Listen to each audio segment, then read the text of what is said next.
Oftentimes we throw around the term in the company of friends, and I feel like the Aspire program has really amplified that and really shown to me that here at Assumption that is something that we value, and it is really important to take that away as we graduate.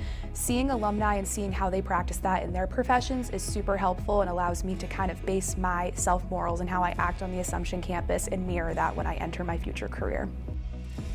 I was really inspired by the link between the students and the alumni, and I personally, as a student, benefited from Assumption alumni, so I thought it would be a great way to come back to campus, provide some insight, but also learn myself from the students who are, at the table who I would meet. I was kind of stressed this semester about trying to figure out what I want to do, so I think this was a really great opportunity to talk to alumni to see what they've kind of been doing with their lives.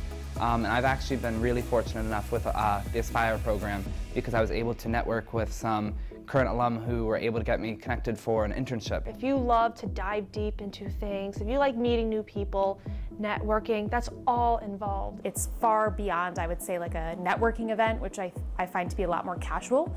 This is like an intimate, professional, pointed discussion around kind of hard topics, things that students are fearing when they graduate or even fearing in their next few years of college.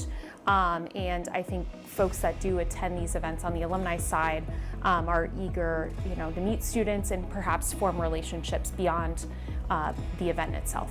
Talk to new people because it's just only going to open more doors for you in the future. It's really put into perspective the Catholic liberal arts curriculum that Assumption has. The Aspire program has really shown me the importance of being the best person you can be.